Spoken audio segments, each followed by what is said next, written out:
ముఖ్యమంత్రి రేవంత్ రెడ్డిపై మాజీ ఎమ్మెల్యే బాలకసుమన్ చేసిన అనుచిత వ్యాఖ్యలపై కాంగ్రెస్ పార్టీ నాయకులు ఆగ్రహం వ్యక్తం చేశారు. మాజీ ముఖ్యమంత్రి కేసీఆర్ ప్రోద్బలంతోనే బాలకసుమన్ అలా మాట్లాడారని టీపీసీసీ ప్రధాన కార్యదర్శి చెక్కులోకర్ శ్రీనివాసన్ అన్నారు.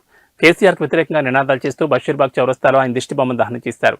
ఒక బాధ్యత గల ముఖ్యమంత్రి పదవిలో ఉన్న రేవంత్ రెడ్డిని చెప్పుతో కొడతానని నోటుకొచ్చినట్లు అసభ్యకరంగా భాష మాట్లాడిన సుమన్పై మండిపడ్డారు. అధికారం పోయిందనే ప్రెస్టేషన్లో బీఆర్ఎస్ నాయకులు అహంకారంతో ఇలాంటి వ్యాఖ్యలు చేస్తున్నారని విమర్శించారు.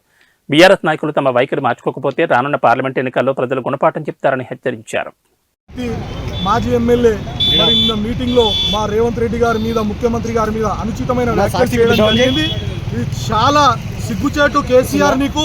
కేసీఆర్ నువ్వు ఇప్పటికైనా బుద్ధి తెచ్చుకో. కేసీఆర్ ఇలాంటి చర్యలకు పాల్పడవద్దు. నేను చెప్తున్నాం, కేటీఆర్ కూడా హెచ్చరిస్తున్నాం.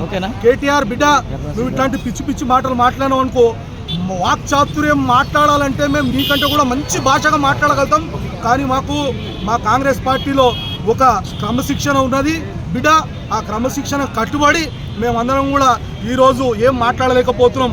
రేవంత్ రెడ్డి గారికి ఇట్లా ఒక్క అవకాశం, ఒక్క మాట అన్నారనుకో బిడ్డ, మీ మాజీ మంత్రులు మీ ఎమ్మెల్యేలు ఎవరు కూడా ఇంట్లోకెళ్ళి బయటకు వెళ్ళరు, ఇంట్లో వండుకోరు బిడ్డ. మీకు చెప్తున్నాం, మీకు హెచ్చరిస్తున్నాం.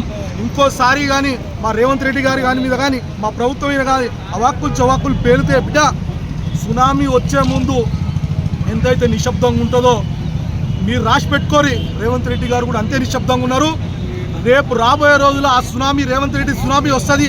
ఆ సునామీలో మీ పార్టీ, మీ నాయకులందరూ కూడా కొట్టుకోపోయి ఏం మిగలకుండా అయిపోతారు బిడ్డ. చెట్టుకొక్కడు పుట్టకొక్కడు అయిపోతాడు. మళ్ళీ ముఖ్యంగా చెప్తున్నాం, మళ్ళీ నువ్వు ఓటర్లలో అమెరికాలో పోయి చిప్పలు కడుకోవాల్సిందే.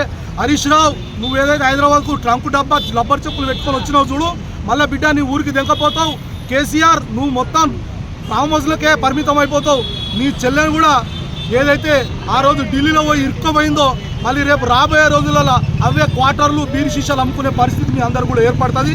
మీ అందరు కూడా తొందరలోనే బిడ్డ మేము తప్పకుండా చెంచలు కూడా జైల్లో మీకు డబుల్ బెడ్రూమ్ ఇల్లు కూడా కట్టిస్తున్నాము.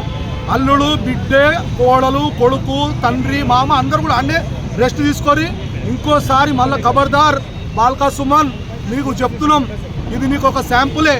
మళ్ళీ ఇంకోసారి ఇట్లా ఏ టీఆర్ఎస్ నాయకుడు ఇట్లాంటి అవాక్కులు చవాకులు పేలితే బిడ్డ మీరు హైదరాబాద్లో తిరగనీయకుండా చేస్తామని హెచ్చరిస్తున్నాం. కేసీఆర్